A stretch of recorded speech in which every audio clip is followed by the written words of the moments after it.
आप सभी को नमस्कार। अपने उत्तर लेखन कार्यक्रम में मैं एक बार फिर से आप सबका स्वागत करता हूं। आज हम अपने उत्तर लेखन कार्यक्रम के अंतर्गत देखने वाले हैं जो मध्य प्रदेश राज्य विशेष से जुड़ा हुआ प्रश्न था।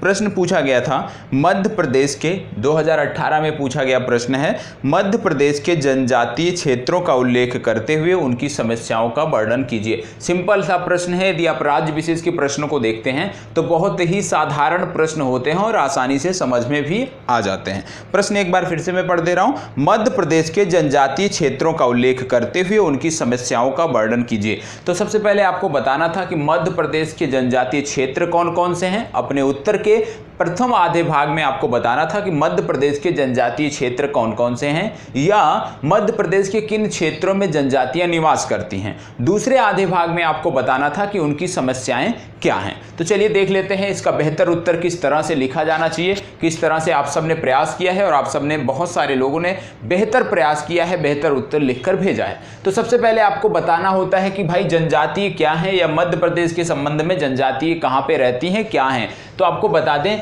कि जनजातीय बाहुल्य राज्य के रूप में मध्य प्रदेश की एक अपनी अलग पहचान है। यहां से आप प्रस्तावना से अपनी शुरुआत करेंगे क्योंकि प्रत्येक उत्तर की प्रस्तावना बहुत ही महत्वपूर्ण होती है। तो आप बताएंगे कि जनजातीय बाहुल्य राज्य के रूप में मध्य प्रदेश की अपनी अलग पहचान है। जनजातीय जो समुदाय के लोग हैं उनको आदिवासी भी कहा जाता है।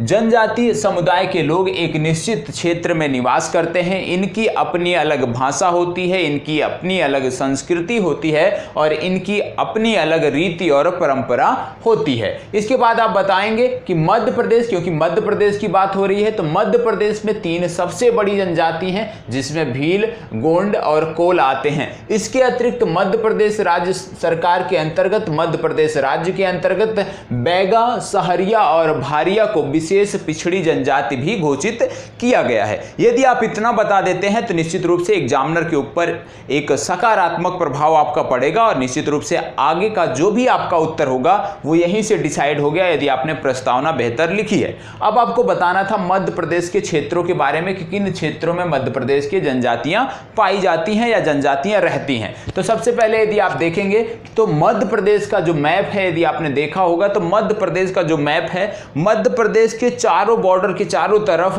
जनजातियों का निवास स्थल पाया जाता है, निवास स्थान पाया जाता है, जिनमें यदि हम देखें उत्तर की तरफ कुछ देखें, उत्तर पूर्व की तरफ तो सहरिया जनजाति आपको देखने को मिलेगी और सहरिया जनजाति का जो स्थान है वो विदिशा, शिवपुरी, ग्वालियर, मुरैना और भिंड जिले में विस्तारित है। मतलब मध्य प्रदेश की जो सहरिया जनजाति है वो विदिशा, शिवपुरी, ग्वालियर, मुरैना और भिंड जिलों में विस्तारित है, भिंड जिलों में पाई जाती है। इसके अतिरिक्त यदि हम कोरकू जनजाति की बात करें तो कोरकू जनजाति का निवास स्थल हरदा, होशंगाबाद, बैतूल, छिंदवाड़ा, विशेषकर दक्षिणी भाग में ये जनजाति पाई जाती है। और यदि हम बात करें दूसरी सबसे बड़ी जनजाति गोंड की, तो गोंड जनजाति जो है इसका स्थान भी विस्तृत है।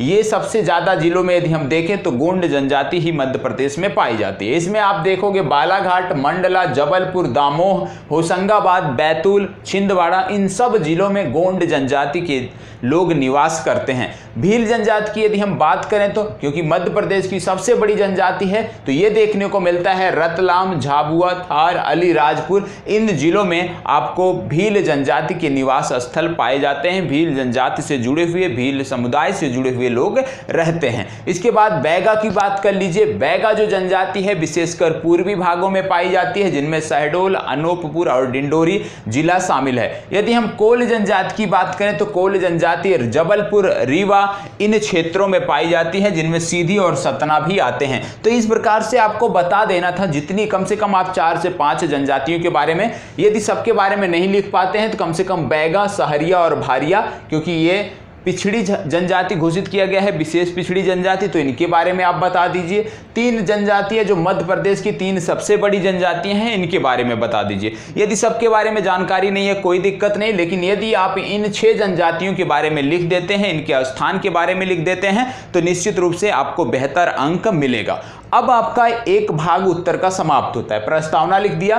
प्रस्तावना के पहले भाग में आपने बता दिया कि मध्य प्रदेश में जो जनजातियां हैं उनका फैलाव किन क्षेत्रों में पाया जाता है। आपका उत्तर आधा कंप्लीट हो गया है। अब आधे के लिए और क्या करना है? सबसे पहले आपसे पूछा गया है जनजातियों की समस्याएं, तो आपको जनजातियों से जुड़ी हुई समस्याओं को बताना है। जनजातियों की समस्याएं की यदि हम बात करें तो ऐसा नहीं है कि सिर्फ और सिर्फ मध्य प्रदेश में ही जनजातियों की समस्याएं देखने को मिलती हैं। पूरे भारत में जिन राज्यों में जनजातियां निवास करती हैं, चाहे आप पूर्वोत्तर भारत की बात कर लीजिए, चाहे आप अंडमान निकोबार द्वीप समूह की बात कर लीजिए, चाहे आप लक्षद्वीप की बात कर लीजिए, जहां भी जनजातियां निवास करती हैं सबकी समस्याएं कॉमन हैं, सबकी समस्याएं लगातार आज भी स्वतंत्रता के इतने वर्षों बाद भी बनी हुई हैं। समस्याओं की यदि हम बात करें तो सबसे बड़ी जो समस्या है ये देखने को मिलती है कि भाई इन जनजातियों के पास मूलभूत सुविधाओं का आधार है। जो भी जनजातियां रहती हैं इन क्षेत्रों में देखने को मिलता है कि मूलभूत सुविधाएं जो है वो शून्य है। मूलभूत सुविधाओं में आप मनोरंजन देख सकते हो, पोषण देख सकते हो, ये सारी चीजें यहाँ पे शून्य दिखाई देती हैं। दूसरी सबसे महत्वपूर्ण बात है स्वास्थ्य संबंधी चुनौतियां, और इसको मैं दूसरा नहीं कहूंगा, इसको मैं पहला कहूं तो गलत नहीं हूं, क्योंकि जो जनजातीय क्षेत्रों में सबसे बड़ी समस्या है वो स्वास्थ्य संबंधी चुनौतियों को लेकर है। और जनजातीय क्षेत्रों में आपको देखने को मिलता है कि चाहे कोई आपदा हो या ना हो, मलेरिया, क्षय रोग, पीलिया, अतिसार ऐसी जैसी दर्जनों बीमारियां जनजातीय क्षेत्रों में पूरे वर्ष भर बनी रहती हैं, और जनजातीय जो लोग होते हैं असामयिक मौत का भी शिकार इसकी वजह से होते हैं। मतलब यदि देखा जाए तो जनजातीय क्षेत्रों में स्वास्थ्य की समस्या जो है सबसे बड़ी है। ये जो रोग हैं ये तो ठीक हैं, इन्हीं जनजातीय क्षेत्रों में क्योंकि स्वास्थ्य व्यवस्था ठीक नहीं है, इससे उच्च शिशु मृत्यु दर देखने को मिलती है, उच्च मातृत्व दर इन क्षेत्रों में देखने को मिलती है। कारण क्या है? स्वास्थ्य संबंधी बुनियादी सुविधाओं का अभाव इन क्षेत्रों में देखने को मिलता है। दूसरी बात हमने देख लिया मूलभूत सुविधाएं और स्वास्थ्य सेवाओं के बारे में हमने देख लिया। अब बात आती है सामाजिक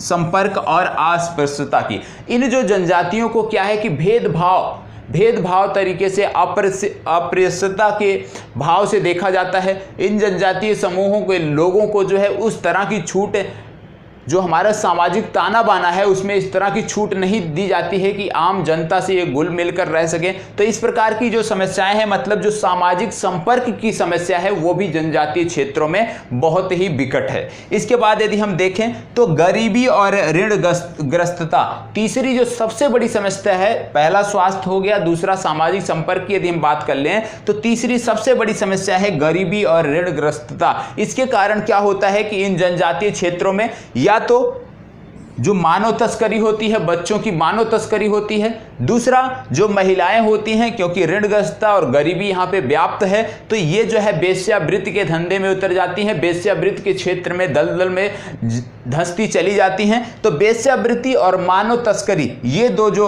आपकी दो बड़ी समस्या है, ये भी आपको यहाँ पे देखने को जनजातीय क्षेत्रों में मिलती है। इसके अतिरिक्त यदि हम बात करें, क्योंकि भाई गरीबी है, ऋणग्रस्तता है, शिक्षा व्यवस्था उच्च नहीं है। शिक्षा व्यवस्था एक अहम कारण है गरीबी का, क्योंकि जब तक कोई भी मनुष्य, कोई भी व्यक्ति है जब तक शिक्षित नहीं होगा तब तक वो उसकी सोच जो है वो नहीं बदल सकती, ना ही वह रोजगार कहीं आज के समय में पा सकता है। तो जो सबसे बड़ी समस्या है शिक्षा व्यवस्था, यदि हम देखें स्वास्थ्य के बाद यदि दूसरी सबसे बड़ी समस्या है तो वो शिक्षा व्यवस्था है। और शिक्षा व्यवस्था की जो मूलभूत आवश्यकता है वो इन क्षेत्रों में जो अवसंरचना विकास के कार्यक्रम होने चाहिए थे शिक्षा के क्षेत्र में वो इन क्षेत्रों में संचालित नहीं हो पाते हैं, जिसके कारण गरीबी और ऋणग्रस्तता लगातार बनी हुई है और बढ़ती जा रही है। और शिक्षा व्यवस्था ना होने के कारण, शून्य होने के कारण इन लोगों को रोजगार नहीं मिल पाता है, और जब रोजगार नहीं मिलेगा, बेरोजगार रहेंगे तो गरीब रहेंगे, निश्चित रूप से ऋणग्रस्त होंगे, और ऋणग्रस्त होंगे तो जो भी ये ऋणग्रस्तता का जाल है उसमें फंसते जाते हैं।